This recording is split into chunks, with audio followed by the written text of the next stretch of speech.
नमस्कार दोस्तों। आज के वीडियो में हम बात करने वाले हैं कोलेकैल्सिफेरॉल ग्रेन्यूल्स के बारे में। आज हम जानेंगे कि ये ग्रेन्यूल्स कौन सी कैटेगरी की दवा है, इसके कौन कौन से पॉपुलर ब्रांड नेम मार्केट में आते हैं, इस दवा का उपयोग कहाँ कहाँ किया जाता है, इसके क्या क्या साइड इफ़ेक्ट हैं, इस दवा को कितनी मात्रा में और कब लेना चाहिए और इस दवा को लेते समय क्या क्या सावधानियाँ रखनी चाहिए। तो ये सभी बातें जानने के लिए वीडियो को पूरा देखें, जिससे आपके सारे कंसेप्ट क्लियर हो सके। अगर आप चैनल पर पहली बार आए हैं तो चैनल को सब्सक्राइब कर बेल आइकन अवश्य दबाएं, जिससे नई नई जानकारी आपको हमेशा मिलती रहे। तो चलिए यहाँ से आज कुछ नया सीखते हैं।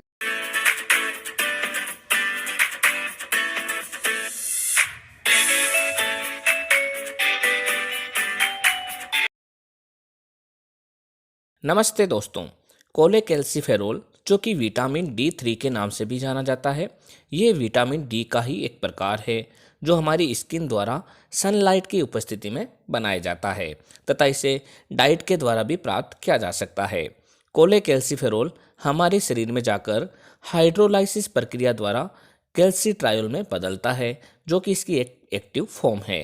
यही कैल्सिट्रायोल विटामिन डी रिसेप्टर से बाइंड होकर शरीर में कई प्रकार के प्रोटीन का निर्माण करता है तथा कैल्शियम के एब्जॉर्प्शन को भी बढ़ाता है। कोलेकैल्सिफेरॉल दवा पाउडर, ग्रेन्यूल्स, लिक्विड, टैबलेट व इंजेक्शन सभी फॉर्म में मार्केट में अवेलेबल है। दोस्तों, अगर हम इसके पॉपुलर ब्रांड नेम की बात करें तो वो है कैडिला का कैल्सिरोल ग्रेन्यूल्स, मैनकाइंड का कैल्डिकाइंड 60 के सेसे, सिप्ला का सिपकाल D3 ग्रेन्यूल्स, एल्केम का अपराइज D3 60 के कैप्सूल, यूएसवी लिमिटेड का डी राइज कैप्सूल और सिप्ला का विटामिन D3 60 के चेवेबल टैबलेट। दोस्तों, ये दवा आपके एरिया वाइज व डॉक्टर वाइज अलग अलग ब्रांड नेम से मिलेगी। आप इसकी जेनेरिक फॉर्म भी खरीद सकते हैं। जेनेरिक फॉर्म भी उतनी ही इफेक्टिव है जितनी की ब्रांडेड फॉर्म। दोस्तों, अब हम बात कर लेते हैं कोलेकैल्सिफेरॉल यानी कि विटामिन D3 के प्रमुख यूजेज के बारे में। दोस्तों, इसका उपयोग विटामिन D3 की कमी वाले मरीजों में किया जाता है, जिसके अंतर्गत मरीज की मांसपेशियों में दर्द होना, हड्डियों में दर्द होना, जॉइंट में सूजन आ जाना तथा दर्द होना, हड्डियों का मुड़ जाना, थकान व कमजोरी महसूस होना, साथ ही साथ मांसपेशियों में मरोड़ आना आदि लक्षण हो, तब भी डॉक्टर द्वारा इस दवा को प्रेस्क्राइब किया जाता है। दोस्तों, इसका अगला उपयोग है ओस्टियोमेलेशिया, ओस्टियोपोरोसिस व रिकेट जैसी हड्डियों की बीमारियों में। ओस्टियोमेलेशिया में व्यक्ति की हड्डियां पतली, लचीली व कमज़ोर हो जाती है तथा हड्डियों से जुड़ी मांसपेशियां भी कमज़ोर हो जाती है तथा हड्डियों के आसानी से टूटने का खतरा रहता है, तब भी डॉक्टर द्वारा इस दवा को प्रेस्क्राइब किया जाता है। इसी तरीके से ओस्टियोपोरोसिस में हड्डियां काफ़ी कमज़ोर हो जाती है, ब्रिटल हो जाती है, जिसके कारण हल्का फुल्का वजन उठाने से भी या तेज़ गति से काम करने से हड्डियों में तेज़ दर्द होने लगता है। वे कई बार ये क्रैक भी हो जाती है। तो ये समस्या अधिकतर महिलाओं में देखी जाती है और इस कंडीशन में भी डॉक्टर द्वारा विटामिन D3 का उपयोग किया जाता है। दोस्तों, रिकेट्स डिजीज सामान्यतः बच्चों में पाई जाती है, जिसमें बच्चों के शरीर की लंबी हड्डियां जैसे हाथ पैर की हड्डियां, इनमें लचीलापन बढ़ जाता है, जिससे हड्डियां मुड़ जाती है तथा बच्चे ठीक से खड़े नहीं हो पाते हैं तथा ना ही किसी वस्तु को उठा पाते हैं। तो इन बीमारियों को ठीक करने के लिए भी डॉक्टर द्वारा कोलेकैल्सिफेरॉल यानी कि विटामिन D3 को प्रेस्क्राइब किया जाता है। यदि किसी मरीज की मांसपेशियों में तेज दर्द हो रहा है, कमजोरी महसूस हो रही है, किसी व्यक्ति के दांत व मसूड़ों में सूजन हो, जबड़े की हड्डी में तेज दर्द हो, तब भी ये दवा डॉक्टर द्वारा प्रेस्क्राइब की जाती है। अगर किसी व्यक्ति में विटामिन D3 की कमी के कारण डिप्रेशन जैसी स्थिति पैदा हो जाए, तब भी इस दवा का प्रयोग डॉक्टर द्वारा किया जाता है।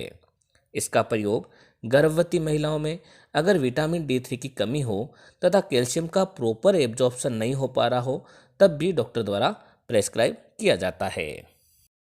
दोस्तों, इसका अगला उपयोग है हाइपोपैराथायरॉयडिज्म की कंडीशन में, जहां ब्लड में अगर कैल्शियम की कमी होने लगे, तब भी डॉक्टर द्वारा इस दवा को लिखा जाता है। इसके अलावा कई बार इसका उपयोग पोस्ट मीनोपॉजल महिलाओं में, ओल्ड एज के मरीजों में हड्डियों को मजबूती प्रदान करने के लिए किया जाता है। इसके अलावा डॉक्टर द्वारा इसका उपयोग बीपी, मल्टीपल स्क्लेरोसिस में, हृदय रोगी को, डायबिटीज़ के मरीजों को, ब्रेस्ट व कोलोरेक्टल कैंसर के मरीजों को, ट्यूबरकुलोसिस, अपर रेस्पिरेटरी ट्रैक्ट के मरीजों को तथा सीओपीडी के मरीजों को सपोर्टिव मेडिसिन के रूप में भी लिखा जाता है। दोस्तों, अब हम बात कर लेते हैं कि इस दवा को कब व कैसे लेना चाहिए। सामान्यतः ये दवा सप्ताह में एक बार डॉक्टर के द्वारा लेने की सलाह दी जाती है, जिसमें 1 ग्राम का पाउच जो कि 60,000 इंटरनेशनल यूनिट की स्ट्रेंथ में आता है, इसे 1 कप दूध में मिलाकर पीने की सलाह दी जाती है। कई बार रिकेट्स जैसी कंडीशन जो बच्चों में पाई जाती है, वहाँ पे डॉक्टर द्वारा इसे डेली भी प्रेस्क्राइब किया जाता है। इसे लगभग 3 माह तक डॉक्टर द्वारा प्रेस्क्राइब किया जा सकता है।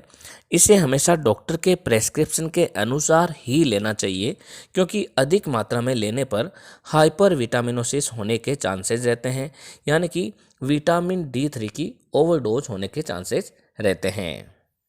दोस्तों, अब हम बात कर लेते हैं इस दवा के प्रमुख साइड इफ़ेक्ट के बारे में।